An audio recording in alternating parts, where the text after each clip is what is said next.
Karen R. Harris is Arizona State University's Regents Professor Emeritus and the former Mary Emily Warner Endowed Professor of Education.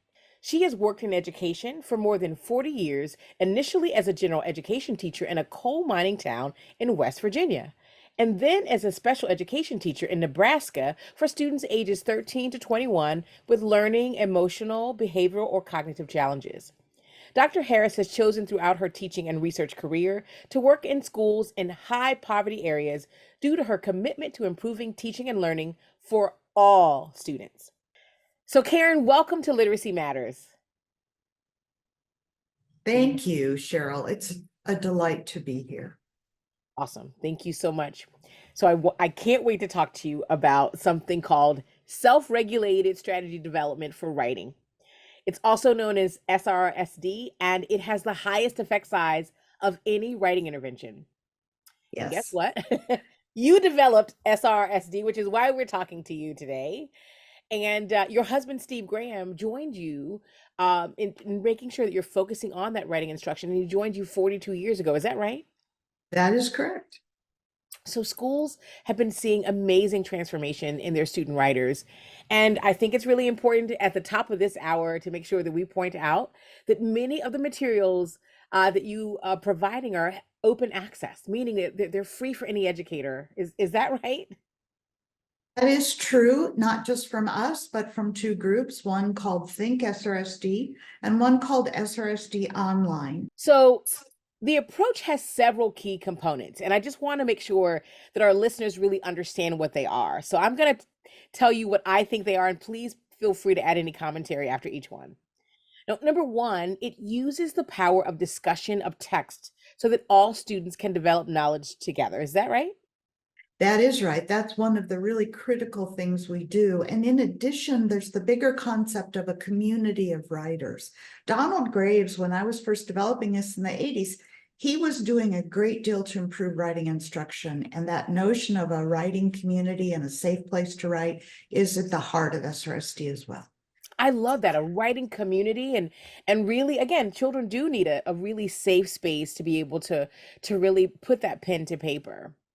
Now, the second thing is it makes use of peer written exemplars so that students, and perhaps especially those students who are struggling, really aren't as intimidated when they, again, put that pen to paper. So tell me about this power of the peer written exemplars. Yes, one of the issues that we discovered was happening in classrooms is great discussion of wonderful books like I Wanna Iguana. And then students were asked to write about what pet they wanted. And the I Wanna Iguana is written by a professional writer. And our kids were not able to know how to start. They were not able to write at the level of a professional. So we create peer models. We use some of our students' own writing from previous work in schools, and sometimes we have to write them ourselves for grade level. But so they are reasonable near goals that students can reach and then go forward. I love that. There is so much power in children being exemplars, and I think Yes. it really allows for them to see themselves as writers when they can read other students' writing. So that's fantastic. A third key component of SRSD is that it makes use of explicit demonstrations of both the process of writing and the specific traits of various genres. And I would imagine that that's because students can more easily incorporate those features and moves into their own pieces. Is that right?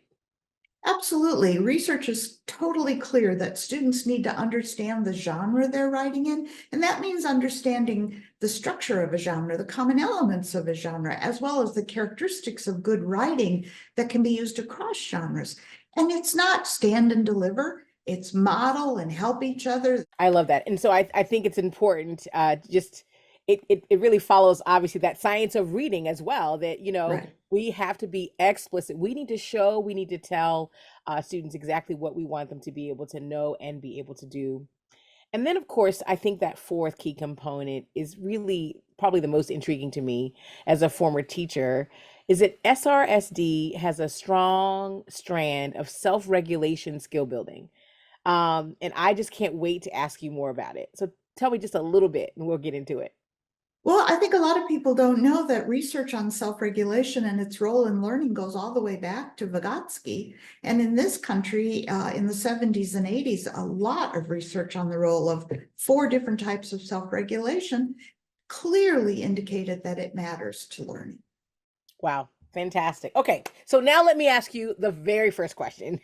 Now that we understand, have a really better understanding of what SRSD is, I'd love for you to tell me what you think the current state of writing instruction is in our schools today. Oh, absolutely. Unfortunately, it's not strong. Research is very clear. The NAEP data is clear. State assessment data is clear. Across this country, about 75% of our students are not proficient in writing. 60 to 80% of students by 3rd grade dislike writing because of repeated failure. And teacher preparation to teach writing is lacking across the country in the large majority of teacher preparation programs. Wow. Those numbers are staggering, for sure. When you think about, I mean, you talked about NAEP data. What do you think is happening really at those early grades, for sure, specifically as we think about, even pre-K to 3rd or 4th grade? Those statistics are staggering, Karen, like just staggering. And I'd love for you to tell me what you're seeing specifically in those early grades when we're building those foundational skills. What do you see is happening there specifically? Well, it's really difficult. Our curriculums are very crowded today. And what we're seeing happening is that reading, math, and now science are taking precedence in the school hours, the school curriculum, and teaching handwriting, teaching spelling, teaching sentence construction. It's simply not happening. And if it is happening, it's given very little time, and the students are not able to actually learn what they need in terms of their pre-skills and early skills for writing. Sure. Now, I have a quick follow-up question about that. So do you think by any chance that some of the children's aversion to writing is due to the fact that maybe no adult has really taught them how to handwrite efficiently, that they may not be fluent in print or have not been taught cursive? Here's the research base on that, and it's a strong one as well.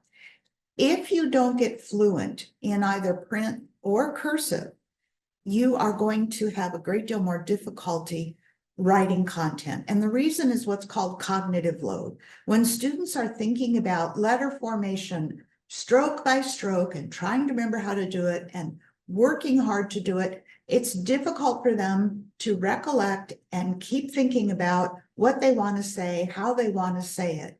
And so, yes, fluency matters. Does it matter if it's print or cursive? Right now, the research indicates it probably doesn't. Even as adults, we tend to mix the two. As long as there's fluency in one or the other, then the student is far more ready to write. Wow, that's fantastic. And what we're seeing here on our side, Karen, also, I just recently did a podcast with Dr. Christina Bretz and Dr. Suzanne Asherson about cursive in particular, and states are coming around to doing print and cursive and in schools because they're seeing the research that it also ties back to just learning, which is great. Thank you for sharing that. So in the current professional dialogue among educators, I'm hearing a lot about the need to teach students at the sentence level, right? And I Yeah. happen to notice that in SRSD, lessons in practice on sentences is baked right in. Can you tell us more about how this focus is important for young writers? Yes, absolutely. Sentence construction, and the many ways it can be done, is critical to effective writing, but they don't have to be taught to write effective sentences before they start writing for a real purpose, a real reason, and writing about something that they care about and want to talk about. So, yes, we combine learning to do with very early grade sentence combining. As students get older, sentence extending, different sentence structures with SRSD instruction. Or teachers do that, because right now we don't teach it that much. It's done by teachers who get professional development, and they are the ones integrating these. Our recent research with first and second graders clearly shows, and is published in Contemporary Ed Psych, that even at first and second grade, students can learn to close read, mark up short text in science appropriate for them, their age and grade level, and then write to inform, and do so extremely well for their age and grade level.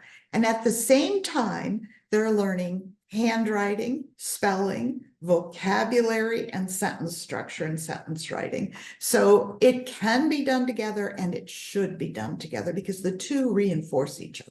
Okay. I love that. And I love that you're saying you can learn it. You can learn it and you can totally do it, and that there's professional Absolutely. learning out there. So that's fantastic.